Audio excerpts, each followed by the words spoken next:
গডফাদাররা পালিয়ে গেছে। Mayor IB আপনিও পালিয়ে যান।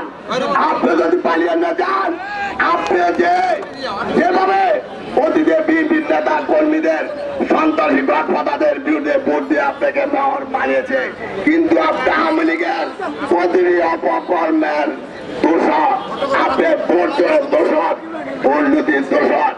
আমরা বলেছিলাম 15 আগস্ট, এই বর্তমান 15 আগস্ট কোন ষড়যন্ত্রকারীকে আমরা মাঠে দেখতে চাই না।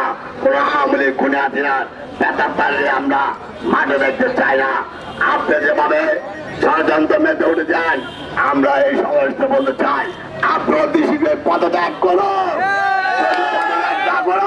তাহলে আমরা বাধ্য হবো সিটি কর্পোরেশন ঘেরাও করে আপনাকে বাধ্য করাতে। আওয়ামী লীগের কোন দোষর ছাড় পাবে না, খুনিয়ার কোন দোষর ছাড় পাবে না, কোন দুর্নীতিবাদ এমপি মেয়র কাউন্সিলর কেউ ছাড় পাবে না। আপনারা দেখেছেন এই বাংলাদেশ সারা পৃথিবীর বুকে একটি দৃষ্টান্ত স্থাপন করেছে।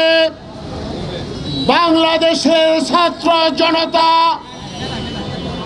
যে বাংলাদেশে যে বসন্তের সৃষ্টি করেছে, সেই বসন্ত গণতন্ত্রের বসন্ত। সেই বসন্ত হলো দেশের মানুষের ভোটের অধিকার প্রতিষ্ঠা করার বসন্ত। হত্যাকারী, এদেশের গণতন্ত্র হত্যাকারী, এদেশে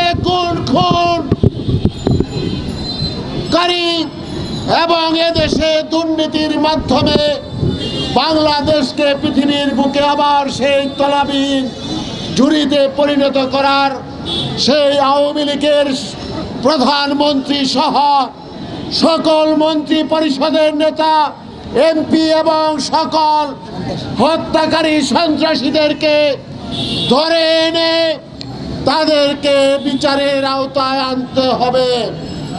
আমরা বলতে চাই, নারায়ণগঞ্জে যে খুনগুলি হয়েছে 5 তারিখ 6 তারিখ পর্যন্ত এই আওয়ামী লীগের পেটুয়া বাহিনী ছাত্র 4-5 গত মাসের 15 তারিখ থেকে 4-5 তারিখ পর্যন্ত যে খুন গুমগুলি করেছে, সেই খুনের হিসাব শেখ হাসিনা, শামীম ওসমান, সেলিম ওসমান, আজমিরি ওসমান, অয়ন ওসমান এবং আইভি সহ শাহ নিজাম সহ ওই কমিশনার মনির সহ বাবু সহ আপনাদেরকে দিতে হবে ইনশাল্লাহ।